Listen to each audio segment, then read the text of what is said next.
Assalamualaikum warahmatullahi wabarakatuh.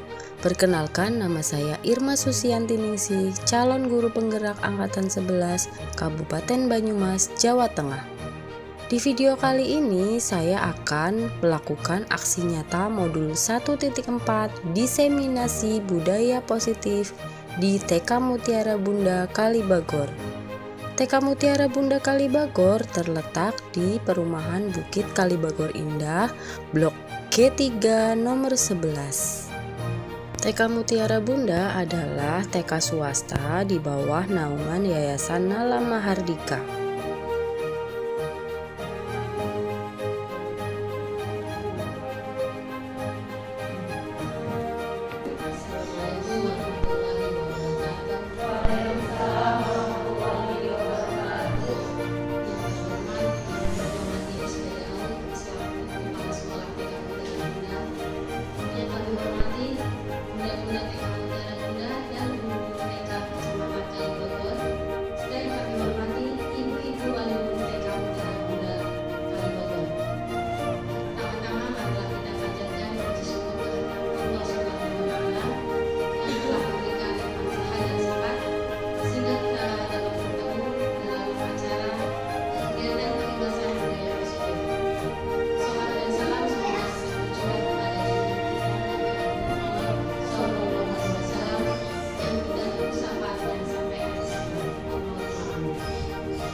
Selanjutnya untuk acara yang kedua yaitu sambutan dari Kepala Sekolah kepada Ibu Retnowati SPD AUD, monggo dipersilakan.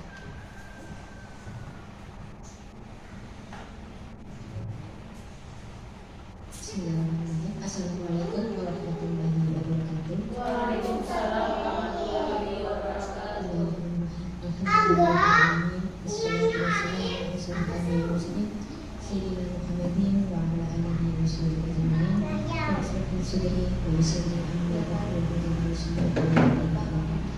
Yang kami hormati TK Mutiara Bunda beserta pengurus calon Kalibagor dan pegawai TK Mutiara Bunda. Kita mengucapkan puji syukur kepada Allah SWT yang telah memberikan rahmat serta hidayah kepada kita sehingga pada siang hari ini kita masih diberi kesehatan bisa menghadiri acara pertemuan MC guru calon penggerak dari TK Mutiara Bunda, yaitu rekan kita yang bernama Bunda Irma Susianti Ningsih. Salam dan salam kami haturkan kepada junjungan Nabi Muhammad SAW yang selalu kita nantikan syafaatnya di yaumul qiyamah. Amin ya rabbal alamin. Bapak Ibu yang kami Ibu yang kami hormati, kami mengucapkan banyak terima kasih atas rawuh panjenengan di TK Mutiara Bunda. Kami mohon maaf apabila dalam menyambut ibu semua banyak kekurangannya nggih. Marilah kita buka acara pada siang hari ini, yaitu yang akan disampaikan Bunda Irma yang berhubungan dengan calon guru penggerak, yaitu dengan tema budaya positif gitu. Nanti saya langsung serahkan kepada Bunda Irma sebagai narasumber. Demikian Bunda Irma. Bunda Terima Hidayah. Wassalamualaikum warahmatullahi wabarakatuh. Kepada untuk acara selanjutnya yaitu kegiatan pengibasan budaya positif yang akan disampaikan oleh rekan kami Bunda Irma Susianti Ningsih SPD.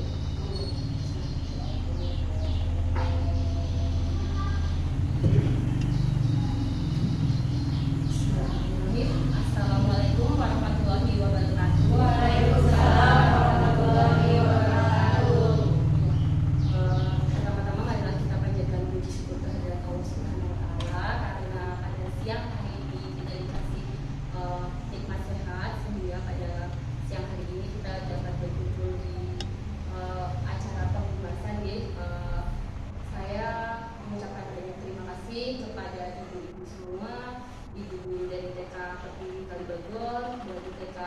majikan serta unit Mutiara Bunda yang sudah menyempatkan waktunya sehingga proses dari kegiatan hari ini, yaitu dari pendidikan guru penggerak, dapat berjalan dengan lancar. Sebelum mulai kegiatan hari ini, saya mau mengajak ibu-ibu semua agar lebih semangat. Pastinya tadi pas ibu-ibu jalan ke sini sudah melakukan aktivitas di lembaga masing-masing. Saya mohon ke ibu-ibu semua berdiri, nggih. Next, Bu Andi. Kita bikin dulu. Next lagi, Bu Andi. Biar ibu-ibu semuanya tambah semangat dalam mengikuti pengimbasan pada siang hari ini. Nanti ibu-ibu ikutin saya nih, bareng-bareng, biar budaya positif yang akan saya sampaikan di sini bisa berjalan dengan lancar dan aura positif pun bisa terlihat dari kita semua.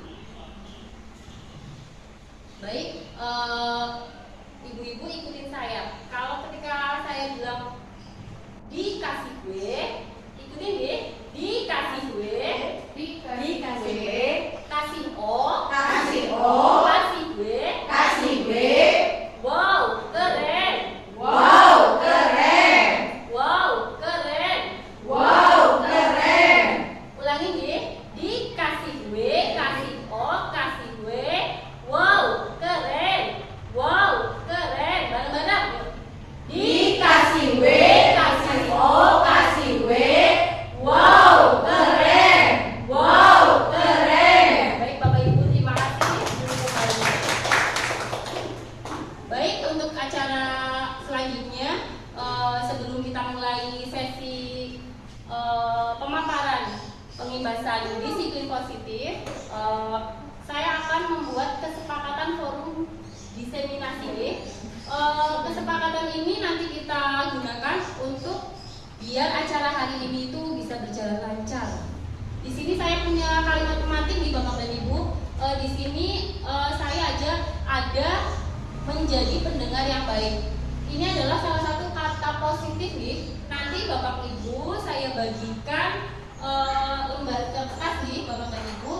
Nanti nyuwun sewu diisi. Bisa misalkan kelas kita dalam forum diskusi diseminasi ini ingin seperti apa? Contohnya menjaga kebersihan, mendengarkan orang lain berbicara. Contohnya kan di sini ada. Terus bisa jadi menjadi peserta yang aktif. Nanti Bapak Ibu tuliskan satu-satu. Setelah ditulis nanti Ibu semua tempel di kertas yang sudah saya bagi.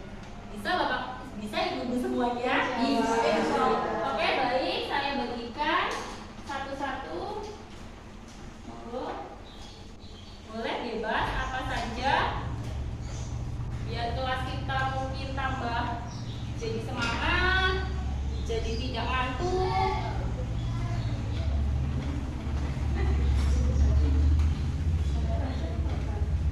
Sudah? Yang sudah selesai langsung ditempel saja, tidak usah menunggu-menunggu.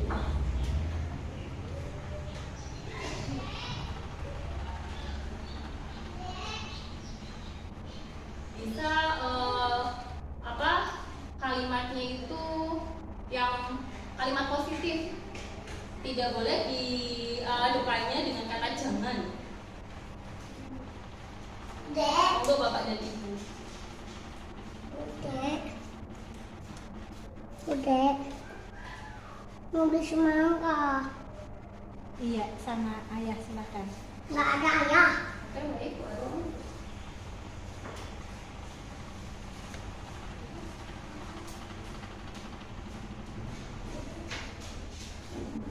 Langsung ditempel saja, tidak masalah. Tidak masalah.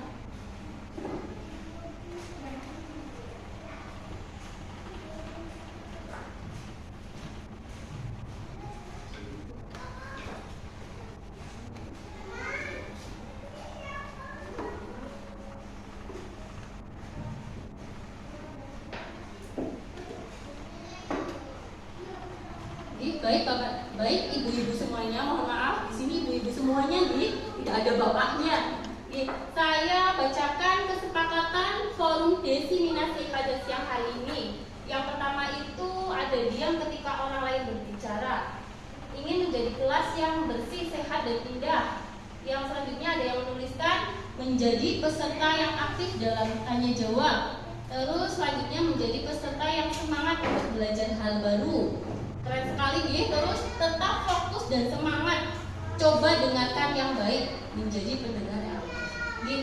Nanti kita ini sepakati bersama nih bahwa yang ditulis ibu-ibu semuanya nanti kita lakukan dalam forum diseminasi pada siang hari ini. Baiklah, untuk selanjutnya, next, Bu, monggo. Di sini saya akan memaparkan aksi nyata yaitu dari tugas modul 1.4 diseminasi budaya positif. Di sini saya akan mengimbaskan apa yang sudah saya dapatkan di pendidikan guru penggerak.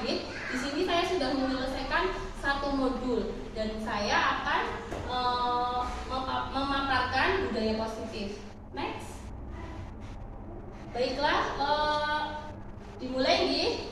Seorang guru yang baik harus memiliki kemampuan dalam mewujudkan budaya positif di sekolah. Budaya positif tersebut dapat dijalankan dengan menerapkan konsep-konsep inti. Jadi di sini dalam budaya positif itu ada 6 konsep inti. Yang pertama itu disiplin positif, yang kedua motivasi perilaku manusia, yang ketiga keyakinan sekolah atau kelas, yang keempat kebutuhan dasar manusia, yang kelima posisi kontrol restitusi, yang keenam segitiga restitusi. Next. Untuk poin yang pertama yaitu ada kata disiplin positif. Menurut ibu-ibu semuanya, disiplin positif itu sih apa? Ada yang berani menjawab? Monggo. Oh, bisa.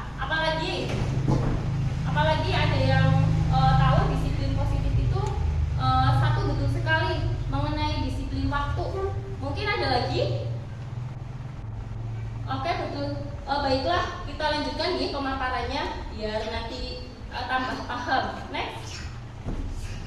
Oke, disiplin positif. Disiplin positif merupakan suatu cara penerapan disiplin yang mengajarkan anak bertanggung jawab dan menumbuhkan kesadaran diri berdasarkan nilai-nilai kebajikan. Nah, nilai-nilai kebajikan itu kan banyak sekali nih ibu-ibu semuanya. Ada yang bisa menyebutkan satu saja nilai kebajikan. Contohnya apa? Ada yang tahu? Ya, betul, suka menolong. Apalagi? Ya, betul, membuang sampah pada tempatnya. Terus apa lagi ibu-ibu? Ya, sayang sama teman nih. Baiklah, kita lanjutkan. Next. Disiplin positif lebih ke arah disiplin diri yang dapat mengontrol diri dalam melakukan segala tindakan. Next. Disiplin diri dapat membuat murid memahami dan menyadari berdasarkan motivasi internal, bukan akibat paksaan, ujian ataupun hukuman. Di sini yang dikatakan motivasi internal itu motivasi yang datang dari dalam diri. Anak-anak TK khususnya untuk membuat anak-anak mempunyai motivasi dalam dirinya itu membutuhkan sesuatu pembiasaan di sekolah kami itu pembiasaan yang sudah sering diterapkan untuk disiplin positif itu diantaranya itu yang pertama ketika mau melaksanakan sesuatu pasti berdoa dulu. Itu salah satu contoh dari lembaga kami. Next. Dari nilai-nilai kebajikan yang tadi ibu-ibu semua sebutkan, karena kita itu pendidikan sekarang itu kan menggunakan kurikulum merdeka. Kurikulum merdeka itu kan mencangkup tentang 6 karakteristik dalam profil pelajar Pancasila. Ibu-ibu ingat profil pelajar Pancasila itu apa saja? Beriman dan bertakwa pada Tuhan. Boleh nyanyi bareng? Berakhlak mulia.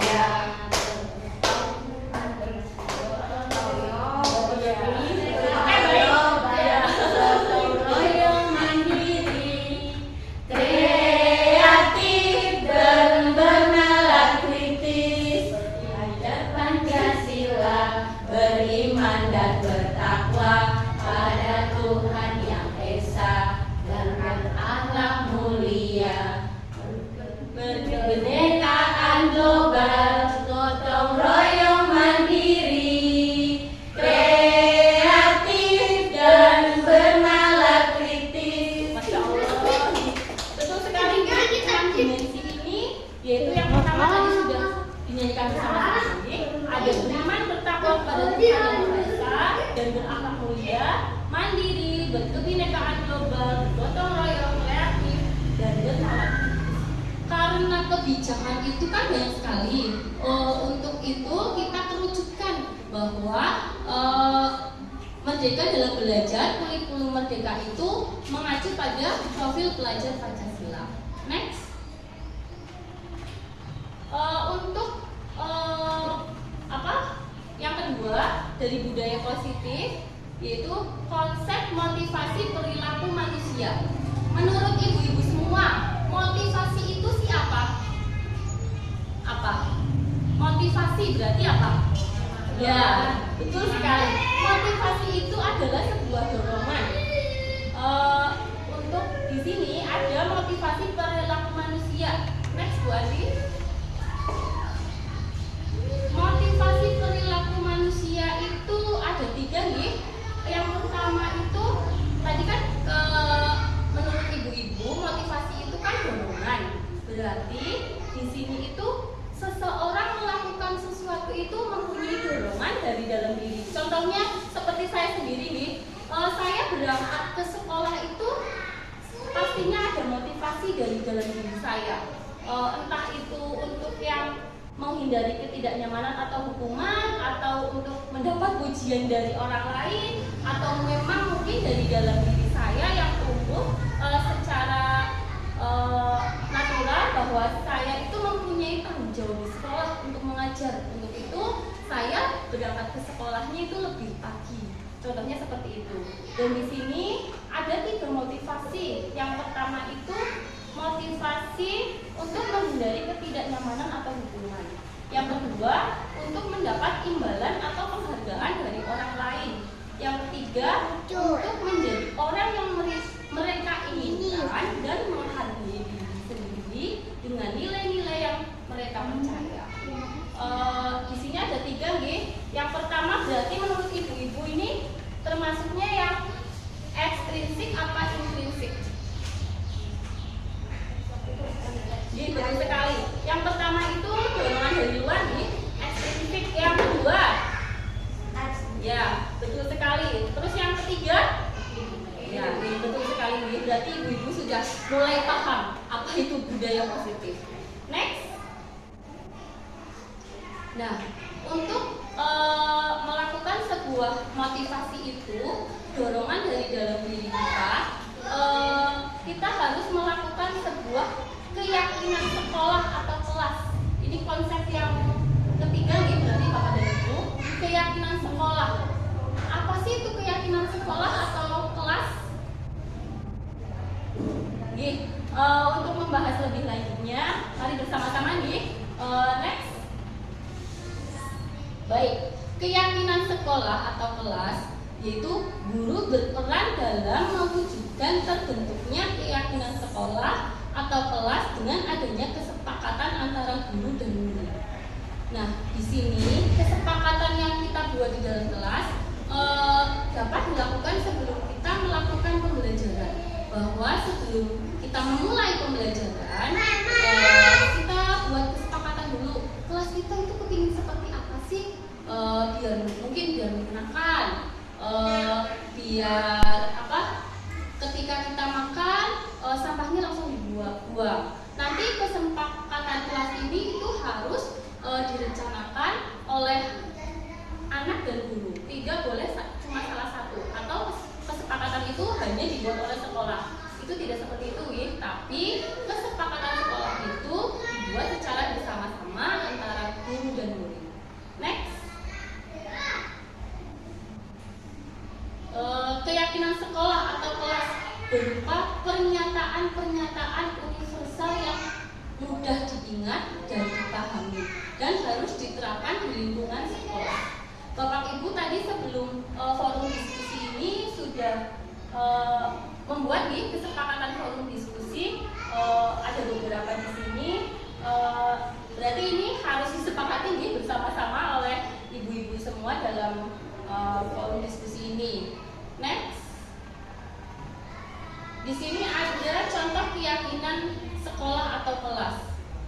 Di sini ada berdoa sebelum belajar, bekerja sama menjaga kebersihan kelas, saling mendengarkan, kita mengucapkan tolong dan terima kasih. Terus yang selanjutnya, kita belajar dan bermain dengan aman. Yang selanjutnya itu sayang dengan teman. Nah, ini adalah contoh keyakinan kelas yang dibuat di kelas saya kemarin sebelum pembelajaran di awal itu membuat keyakinan kelas. Next, ada yang ditanyakan dari keyakinan kelas? Oke, lanjut nih. Sebelum masuk ke kebutuhan dasar manusia, Bapak Ibu dimohon capek apa tidak ini? Lanjut saja, terus. Oke, baik, lanjut nih. Lanjut, masih semangat. Untuk yang keempat berarti ini untuk mencapai suatu budaya positif itu terlebih dahulu kita atau guru harus mengetahui kebutuhan dasar manusia. Kebutuhan dasar manusia. Ibu pernah mendengar kata-kata itu? Kebutuhan dasar manusia itu apa? Makan. Apalagi Bu? Pangan, sandang. Apalagi? Tempat tinggal. Uang. Masya Allah. Gini, betul sekali nih. Iya, bahwa kebutuhan dasar manusia itu ada 5 nih. Next. Tapi sebelum kita membahas kelima kebutuhan dasar, di sini ada pernyataan begini. Ketika seorang murid melakukan suatu perbuatan yang bertentangan dengan nilai-nilai kebajikan atau melanggar peraturan, hal ini sebenarnya dikarenakan mereka gagal memenuhi kebutuhan dasar mereka. Jadi murid-murid panjenengan di sekolah itu melakukan sebuah kesalahan atau melanggar peraturan, jangan langsung dimarahin tapi ditanyain dulu, kenapa sih melakukan hal seperti itu? Begitu jangan langsung dimarahin, tapi ditanyakan dulu, kenapa sih? Begitu Next, kebutuhan dasar manusia. Betul sekali yang tadi Bapak Ibu semuanya sampaikan, bahwa kebutuhan dasar manusia itu yang pertama itu bertahan hidup. Yang kedua, kasih sayang dan rasa diterima. Yang ketiga, penguasaan. Yang keempat, kebebasan. Yang kelima, kesenangan. Bahwa yang tadi ibu-ibu sebutkan itu masuknya di mana, Bu? Menurut ibu-ibu? Betul sekali. Seperti makan, tempat tinggal, itu masuknya di bertahan hidup. Bahwa kita itu sebagai manusia atau makhluk hidup pasti pingin disayang, diterima, begitu kan ibu-ibu? Betul sekali. Coba kalau kita misalkan tidak disayang, bagaimana? Next. Di sini untuk memperjelas bahwa kebutuhan dasar manusia itu bisa berkembang atau menimbulkan suatu budaya positif itu ada studi kasus ini studi kasus yang saya ambil dari pendidikan guru penggerak di sini ada cerita bahwa Ibu Ambar, guru wali kelas 2A SD Pelita Hati, sedang bingung menghadapi ulah salah satu murid di kelasnya, namanya Doni, Bu.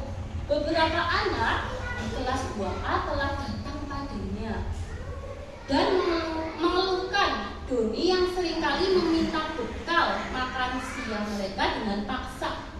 Jika Anda menghadapi situasi seperti Ibu Ambar, apa yang akan Anda lakukan? Menurut Anda, kira-kira apa alasan Doni melakukan hal itu? Monggo ibu-ibu ada yang mau mewakili satu saja.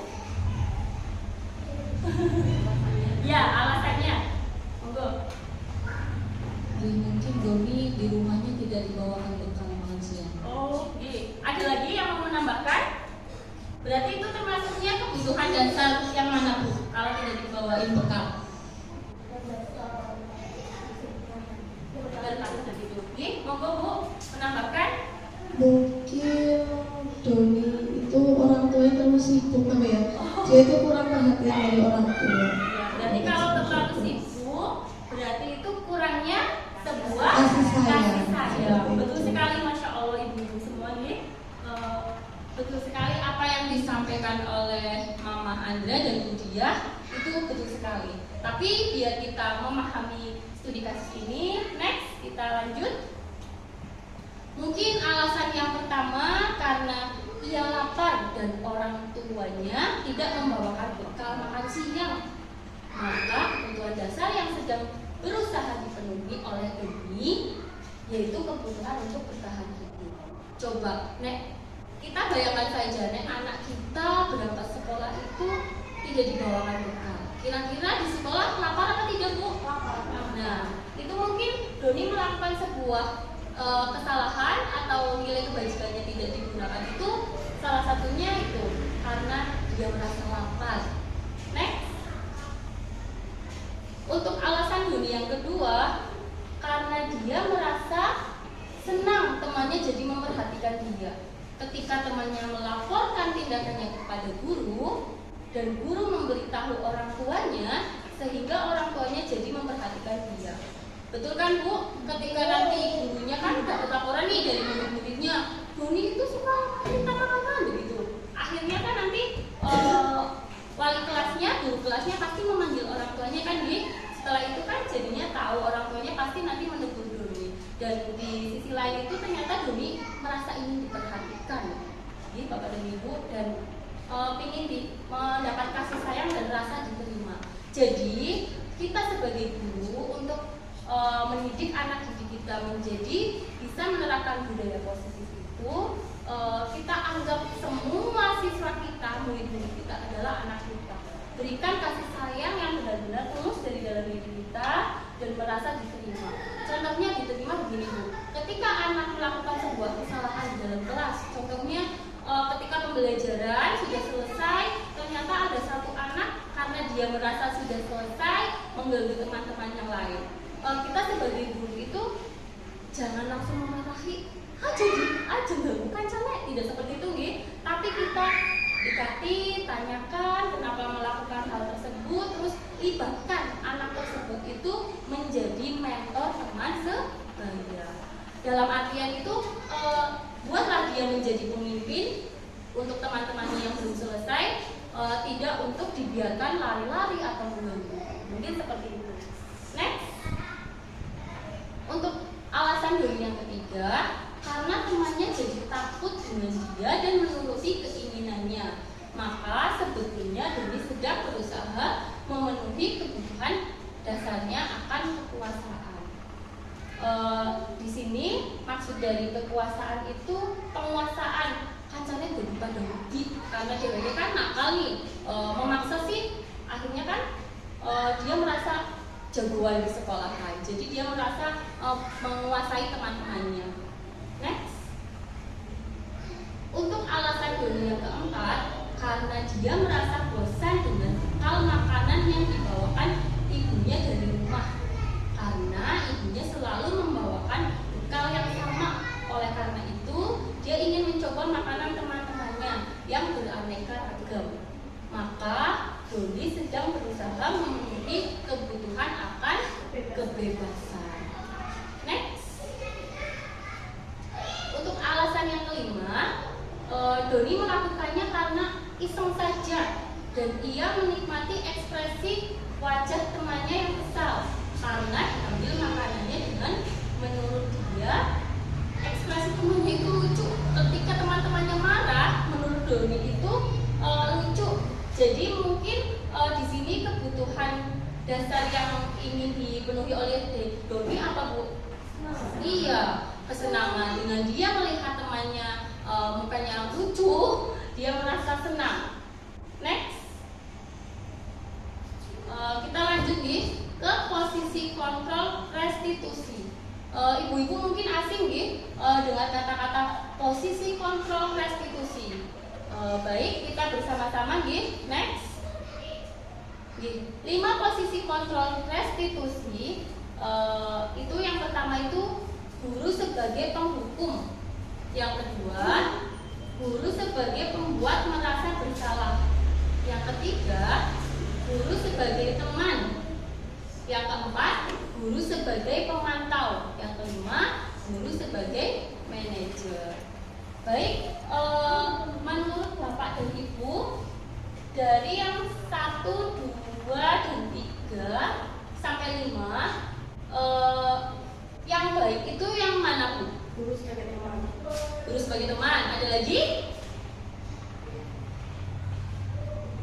Kita belajar bersama-sama nih. Betul sekali bahwa 5 posisi kontrol ini ternyata itu ada yang menjadi pengaruh motivasi negatif dan positif. Kita next nih.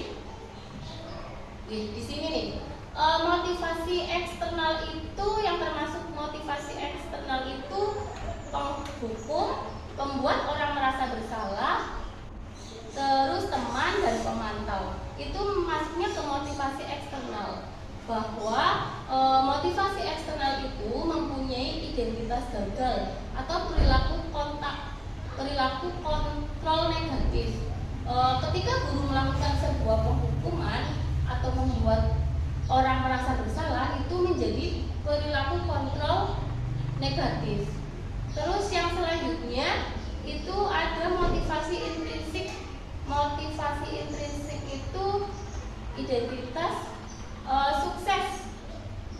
Identitas sukses kontrol diri itu manajer nih, bahwa sebenarnya itu betul yang tadi dikatakan ibu-ibu semua, bahwa guru itu sebagai teman, tapi sebagai teman itu tidak hanya ketika anak-anak menganggap kita seperti temannya kan kesannya tidak menghormati nih.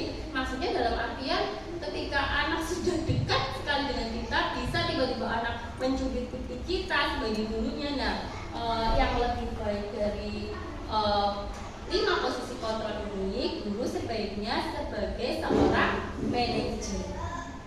Kita belajar bersama-sama nih, guru sebagai manajer. Next.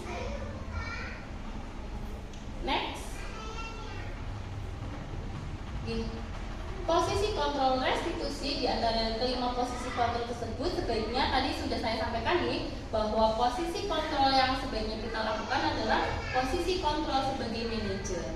Next.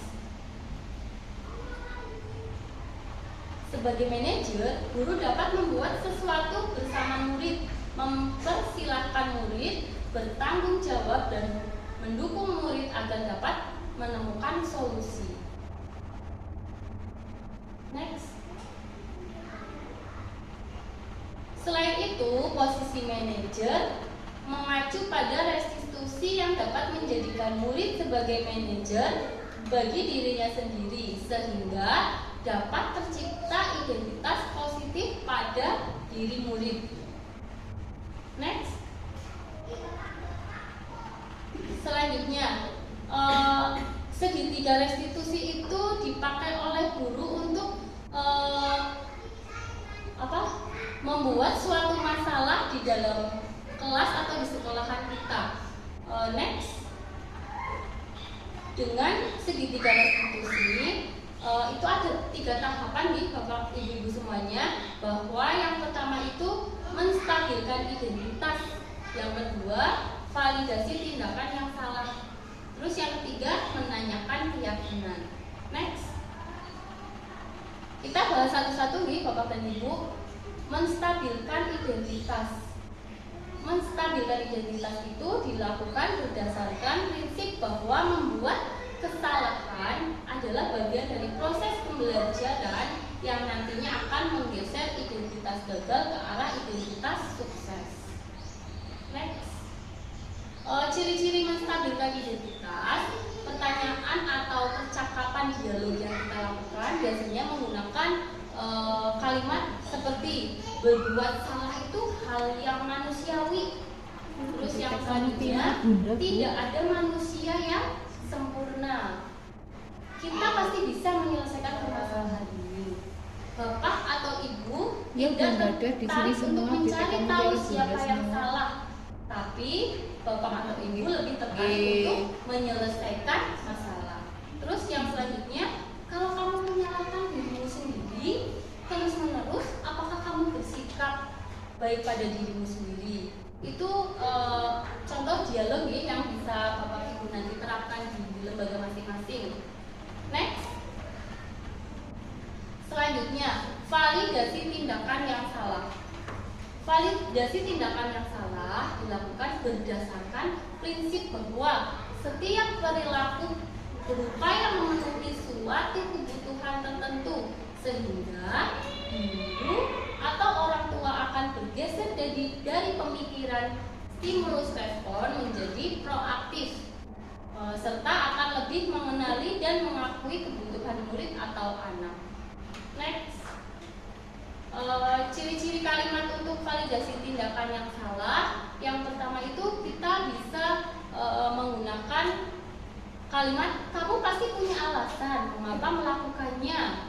Terus kalimat yang selanjutnya, apa yang penting bagi kamu? Kamu boleh tetap berusaha menjaga sikap itu, tapi tambahkan sikap yang lain yang baru. Maukah kamu belajar cara lain untuk mendapat yang kamu butuhkan tanpa harus?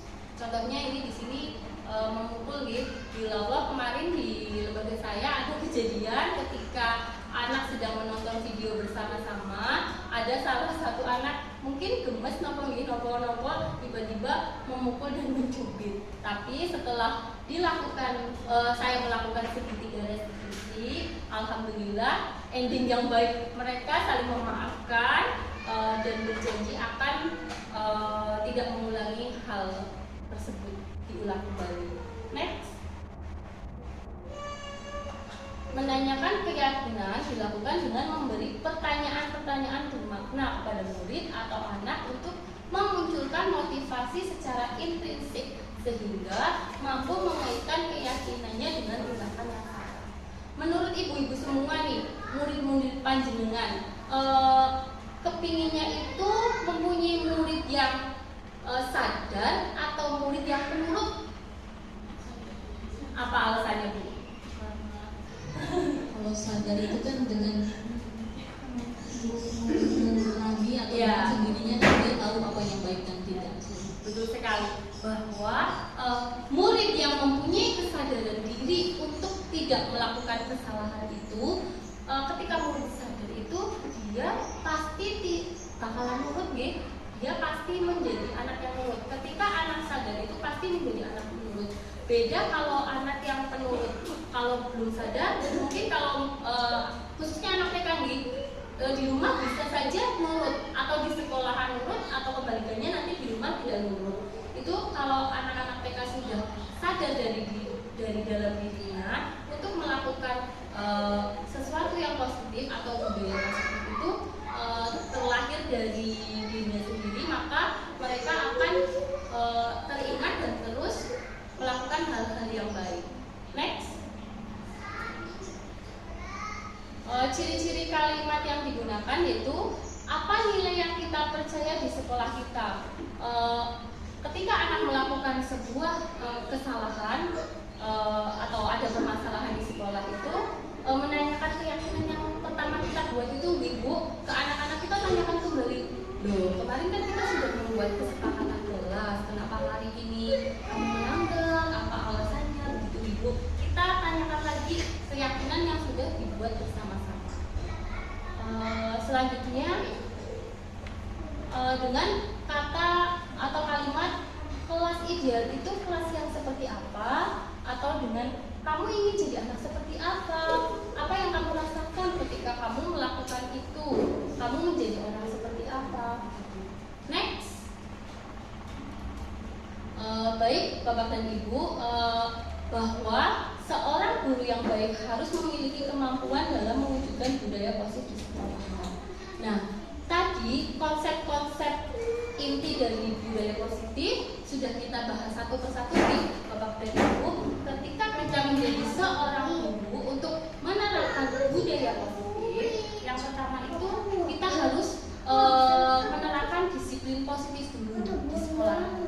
Setelah itu kita harus memotivasi perilaku manusia. Setelahnya membuat keyakinan sekolah atau kelas seperti yang tadi Bapak Ibu buat ketika sebelum memulai sesi diskusi. Terus sebagai guru kita juga harus mengetahui kebutuhan dasar manusia dan mengetahui juga posisi kontrol restitusi. Ketika ada masalah, kita sebagai guru atau mama-mama hebat itu bisa menggunakan segitiga restitusi untuk menyelesaikan masalah. Bukan hanya guru saja, tapi di rumah orang tua atau wali murid juga bisa melaksanakan segitiga restitusi. Baiklah, next. Sebelum acara ini ditutup, ada acara tanya jawab nih. Mungkin ada dari ibu-ibu yang mau menanyakan terkait budaya positif yang saya timbaskan pada siang hari ini. Monggo, Mama Andra silakan. Mau bertanya Bunda, kenapa dalam membuat keyakinan kelas itu kita harus menggunakan kalimat positif? Baik, Bismillahirrahmanirrahim. Izin saya menjawab nih. Saya menjawab dari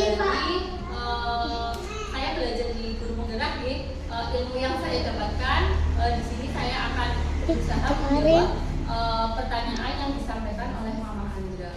Kenapa sih keyakinan kelas itu kok harus menggunakan kalimat positif? Kenapa tidak boleh negatif? Saya izin menjawab bahwa khususnya anak-anak TK nih, anak-anak TK itu kan ketika semakin dilarang mereka malah penasaran. Ketika kita bilang jangan, pasti anak-anak mau melakukan kan nih? Malah ketika kita bilang jangan, pasti anak-anak mau melakukan. Oleh sebab itu, kenapa keyakinan di dalam kelas ketika pembelajaran dimulai, di awal pembelajaran kenapa kita menggunakan kalimat positif? Kenapa? Karena ketika anak-anak di dalam itu semakin ingin tahunya tinggi.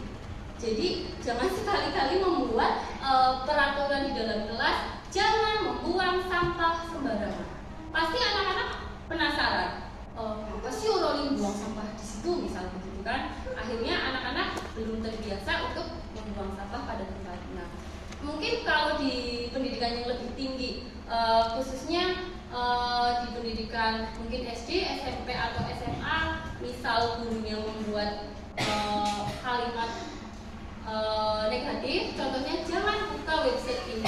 Nanti malah anak-anak kepancing untuk kepingin membuka website. Begitu bisa diterima Mama Andra? Baik, selanjutnya ada yang mau bertanya lagi? Monggo, ya.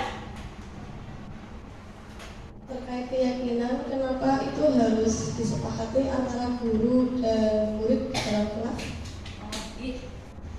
Baik, izin menjawab kenapa sih kesepakatan kelas itu disepakati tidak oleh, mungkin kita mikirnya lah namanya peraturannya yang membuat itu sekolah. Ternyata itu tidak betul bahwa kesepakatan kelas itu kita buat dengan sadar antara guru dan murid di dalam kelas. Alasannya itu ketika kita nanti melanggar wong keyakinan kelas kita buat bersama-sama kok kita langgar, pasti ada sisi di dalam diri kita, loh kan kemarin aku sudah membuat kesepakatan kenapa melanggar. Pasti akan lebih malu wong kesepakatan dibuat bersama kok dilanggar sendiri.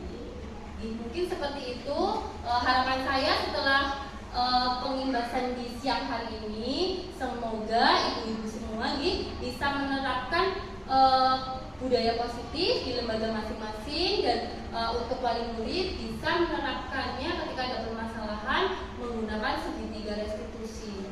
Diharapkan nanti anak-anak kita itu mempunyai akhlakul karimah, akhlak yang baik, mempunyai budaya positif, bahwa budaya positif itu lahir benar-benar dari dalam diri, tidak karena paksaan, muncul dari dalam diri, intrinsik anak sadar diri bahwa sesuatu kebijakan, nilai kebajikan itu harus diterapkan, bahwa sesuatu yang tidak baik itu tidak dilakukan.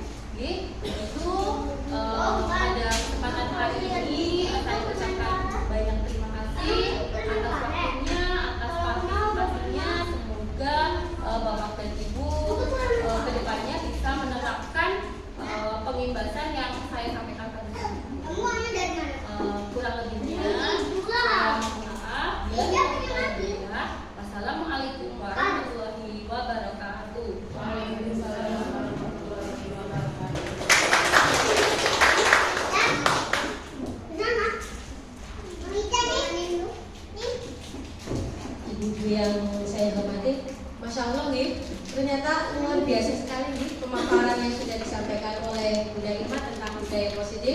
Jadi semoga apa yang sudah Bunda Irma Ada itu sampaikan yang lagi. bisa bermanfaat untuk kita semua dan kita bisa terapkan di lembaga kita masing-masing.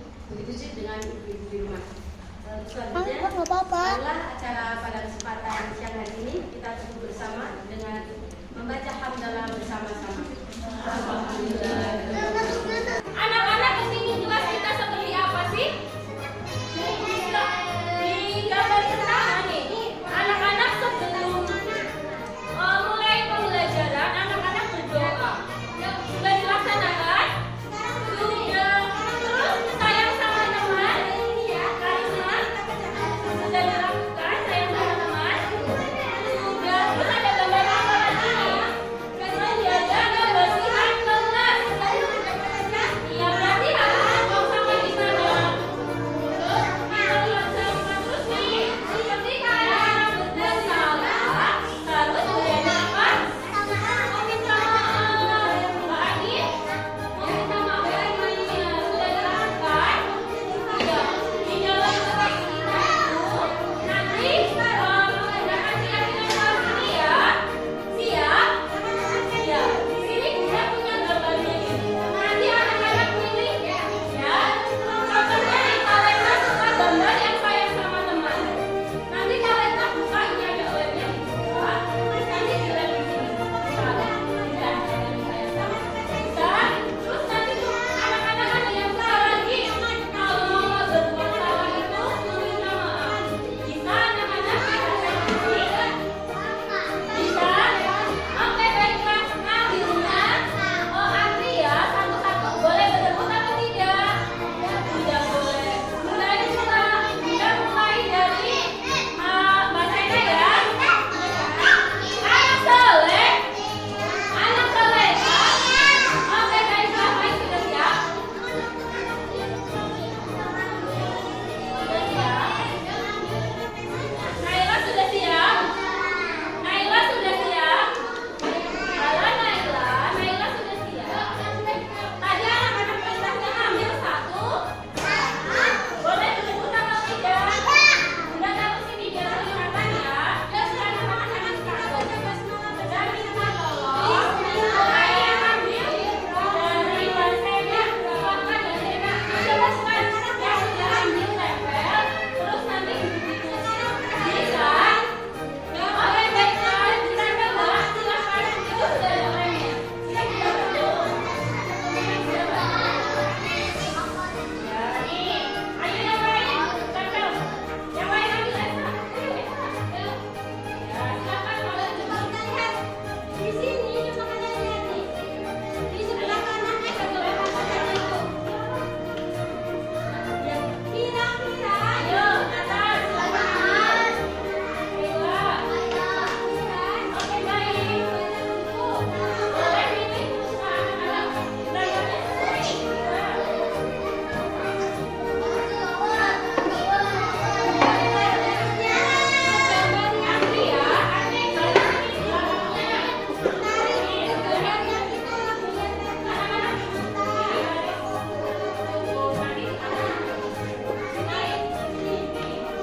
Antri belakangnya tidak. Mas Karisma, antri. Oke, baiklah. Coba tunjuk tangan tadi siapa yang sudah memilih kesepakatan kelas saya sama teman. Oke, baik. Yang memilih kesepakatan kelas memaafkan orang lain atau meminta maaf. Terus yang menjaga kebersihan kelas. Iya, Karisma. Terus yang sebelum makan berdoa, sebelum kegiatan berdoa. Iya, nanti kita kesepakatan kelas yang ada di sini disepakati bersama-sama ya. Siap? Oke, anak soleh, anak soleha. Oke, baiklah. Hebat. Oke, baik. Terima kasih. Terima kasih ya Sena. Wassalamualaikum warahmatullahi wabarakatuh. Salam guru penggerak, guru bergerak, Indonesia maju.